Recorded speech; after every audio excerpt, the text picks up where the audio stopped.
Crypto community, meantime, scoring a big win yesterday. The U.S. District Court of Appeals for the D.C. Circuit ruled in favor of a crypto firm, Grayscale, in its lawsuit against the SEC. The regulator had rejected the company's application for a spot Bitcoin ETF.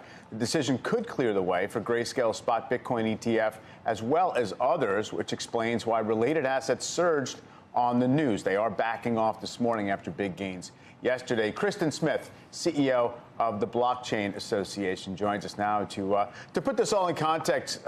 Kristen, I mean, on one hand, it doesn't seem particularly difficult for the public to own Bitcoin and other cryptocurrencies. Why is this move significant? What's the advantage in your mind of a spot Bitcoin ETF?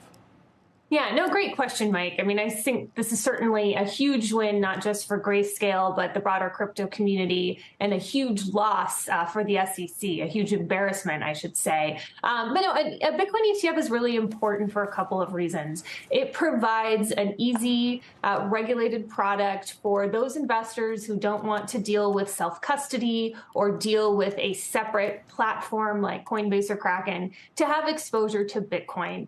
If you think about it, Bitcoin is a lot like gold. There will only ever be 21 million Bitcoin. It is a scarce digital asset. And this provides a safe way for institutions and additional individuals to get access to owning Bitcoin. So we're very excited. It certainly doesn't mean it's going to happen immediately, but it helps clear the way for the approval of hopefully not just one, but many ETF applications in the weeks and months ahead. Now, the crux of this case, and I guess a lot of the back and forth with the SEC and the industry has been the SEC essentially saying that they didn't believe there was a way to safeguard against manipulation of the underlying Bitcoin of a potential ETF. They prefer the Bitcoin futures ETF, which has already been approved. You still do have a situation where the top 2 or 3% of owners of Bitcoin own a tremendous percentage of it. It seems as if maybe there still have to be assurances that this is a market that can be monitored properly. Yeah, well, and I think that the applicants have made arguments to that case. I think what the court found here is that it was arbitrary and capricious for the SEC to grant the Bitcoin futures applications, but not the Bitcoin spot applications. So the SEC could come back and find other reasons why they don't want to approve those applications, but they can't use that reasoning because the Bitcoin futures market is highly, highly coordinated with the Bitcoin spot market. And so that justification doesn't work.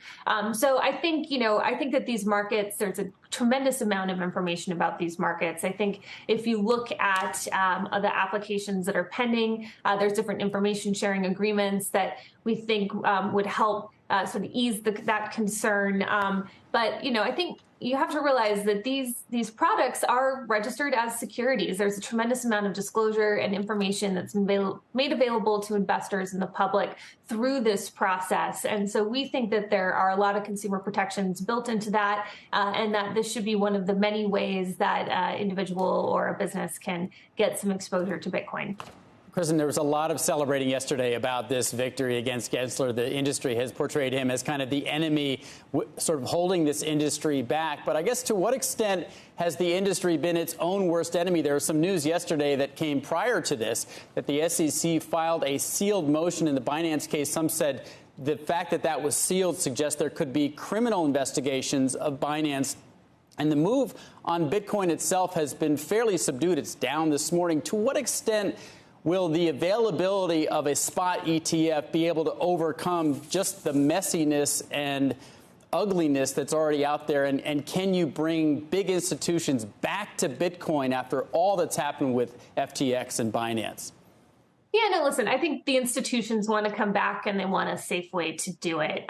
We've certainly had a rough year or 18 months in the crypto industry, so there's no denying that. But I think that 99% of the people who are working in this business are good people, and they want to do the right thing, and they want to comply with the laws. And I think what's really interesting is that over the past 10 plus years, the crypto industry has really made a good faith effort to try to look at the laws, look at the regulations, look at the case law and figure out how this new asset class fits within that construct. And what's interesting here is that the crypto industry and the lawyers who've worked in this space have had a lot of thoughts about how securities laws apply. And Gary Gensler has the opposite, very different interpretation of those laws. And so what we've seen now with the Ripple case and here with Grayscale and hopefully what we'll see with the Coinbase litigation is that the SEC, just because they say something, doesn't mean that their interpretation is correct.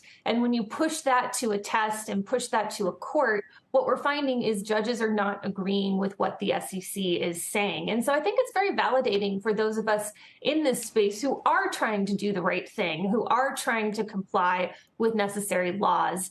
It provides a lot of validation that we are looking at this correctly. I think, moreover, though, it really points to the need for Congress to get involved in setting up a broader regulatory framework. Just because the crypto industry thinks that we can analyze existing laws doesn't mean that they have all of the protections that we want to see. And so we need Congress to step in and play a role. That's why we're very hopeful that we've seen some legislation move through the House Financial Services Committee that is starting to attempt to address some of those concerns. And hopefully, as you know, for policymakers sitting on Capitol Hill who've been relying on Gary Gensler to save the day, they realize that they no longer can do that we really need to have Congress be thoughtful about this and put an appropriate framework in place.